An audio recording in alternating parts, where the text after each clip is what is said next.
Lorsque le conducteur tourne la clé de contact, le réseau de bord de 12 volts est activé en premier, tout à fait normalement, puis le système de bus et les calculateurs qui y sont raccordés. Pour finir, les calculateurs du système hybride sont activés. Ils effectuent un autodiagnostic. Le système de gestion de la batterie haute tension contrôle l'état de la batterie, de tous les câbles haute tension et du câble interlock. Le résultat est transmis à la gestion moteur et Ready s'affiche sur le combiné d'instruments. La gestion moteur demande alors au système de gestion de batterie de distribuer la tension au raccordement. Lorsque la clé est en position démarrage du moteur, la gestion moteur ordonne de démarrer le moteur thermique à l'aide du moteur électrique. Ce processus est pratiquement imperceptible, le moteur électrique faisant immédiatement fonctionner le moteur thermique au régime de ralenti. Déplacez le curseur de la souris sur le schéma pour en savoir plus sur les composants et sur leur rôle lors du démarrage avec la clé.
Pendant un bref arrêt, la fonction de démarrage et d'arrêt coupe automatiquement le moteur et le redémarre au moment de poursuivre la route.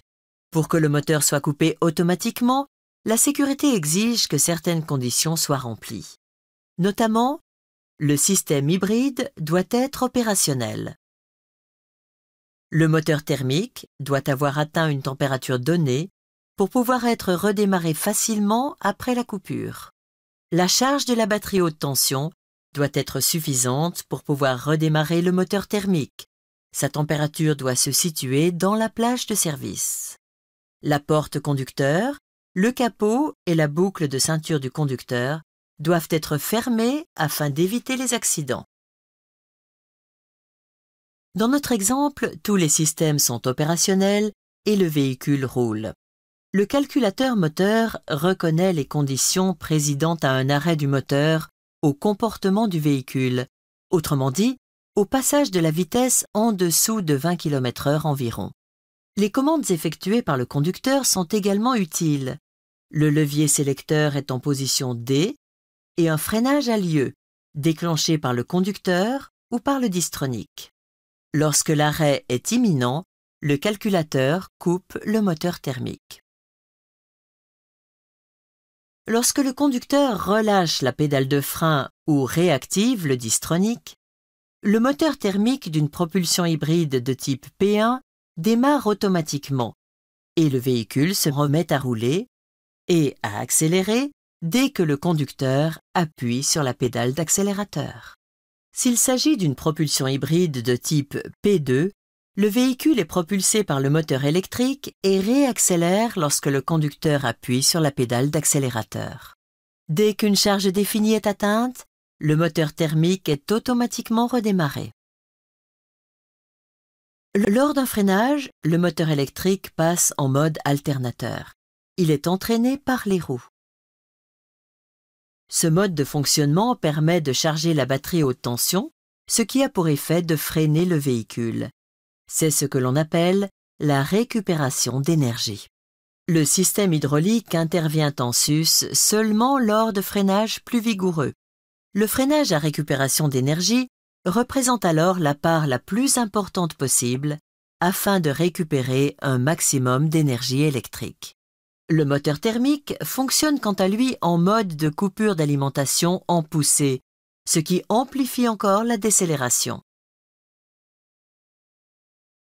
Dans certains cas de figure, la récupération d'énergie n'est pas utilisée lors du freinage. De quel cas s'agit-il à votre avis? Cochez les bonnes réponses, puis confirmez avec OK.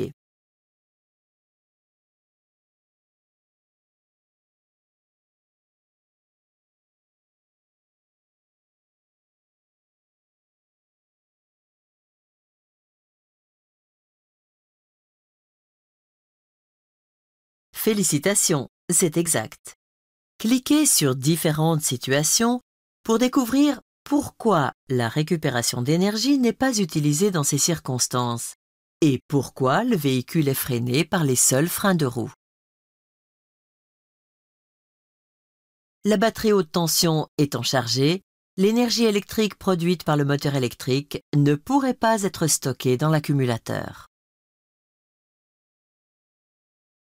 Lors d'un freinage à fond avec intervention du freinage d'urgence assisté, le système de freinage atteint la limite de blocage de l'ABS. Si le freinage était amplifié par le processus de récupération d'énergie, les roues motrices se bloqueraient. Lorsque le système hybride ne fonctionne pas correctement, le processus de récupération d'énergie reste inopérant pour des raisons de sécurité.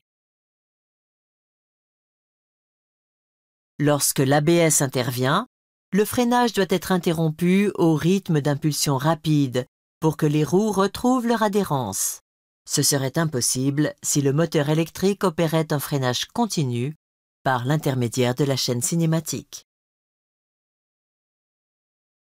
À très basse vitesse, le moteur électrique fournit une tension trop faible lors de la récupération d'énergie. Celle-ci ne pourrait pas être stockée dans la batterie haute tension. Lorsque le véhicule descend en roue libre et que le conducteur n'appuie ni sur l'accélérateur ni sur la pédale de frein, le calculateur moteur calcule un couple théorique de poussée en fonction de la déclivité de la chaussée, de l'état de charge de la batterie haute tension et du programme de conduite sélectionné. Le couple de poussée est généré au moyen de la récupération d'énergie et de la coupure d'alimentation en poussée du moteur thermique. Si la coupure d'alimentation en poussée génère un couple de poussée trop élevé, le moteur thermique fonctionne avec un faible débit d'injection s'il s'agit d'une propulsion hybride de type P1. S'il s'agit d'une propulsion hybride de type P2, le moteur thermique est découplé. Lorsque le conducteur requiert toute la charge, par exemple pour dépasser un autre véhicule, la fonction booster est activée. Autrement dit, le moteur thermique et le moteur électrique agissent tous les deux sur la sortie en apportant une puissance élevée. Les couples des deux moteurs s'additionnent.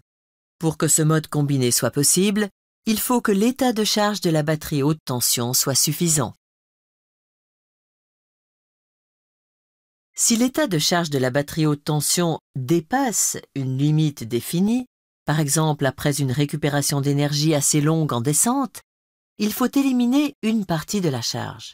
Pour ce faire, le système diminue la charge du moteur thermique et le moteur électrique fournit ce qui manque. La charge reste identique en sortie. Le conducteur ne perçoit donc pas que le véhicule est propulsé en mode semi-électrique.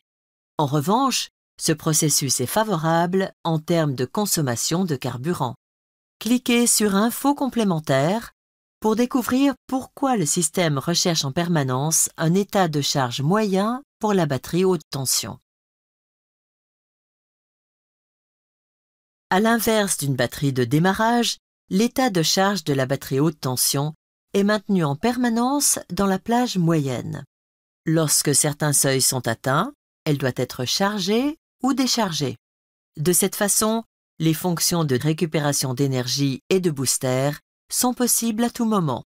Notez d'ailleurs que l'état de charge de la batterie haute tension affiché sur le combiné d'instruments n'indique que la plage utile de la charge, entre 0 et 100%. La plage des états de charge est en réalité plus étendue.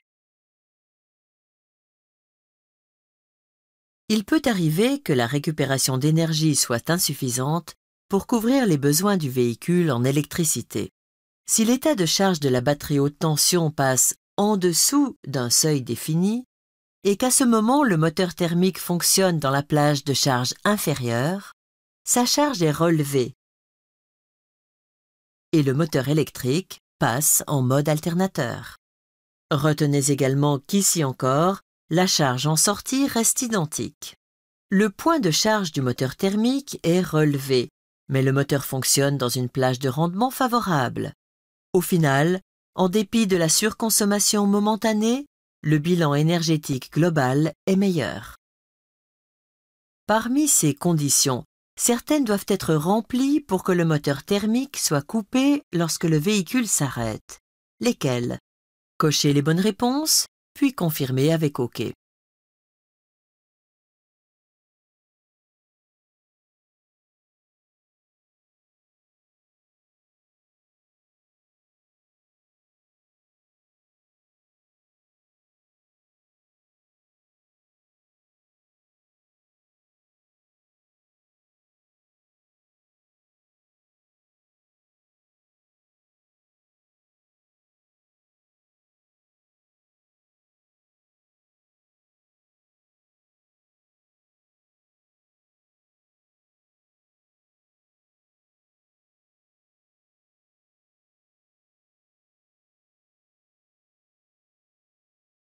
Bien vu, c'est exact. De quel mode de fonctionnement hybride s'agit-il? Cliquez Glisser les désignations au bon endroit, puis confirmez avec OK.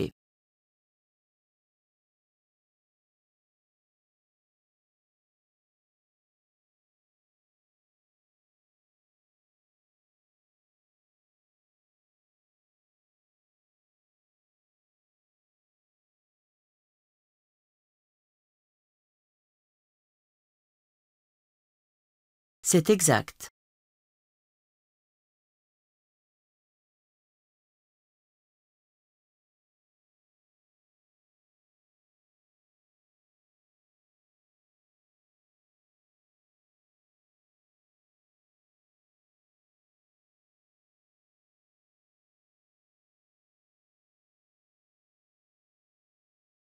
C'est exact.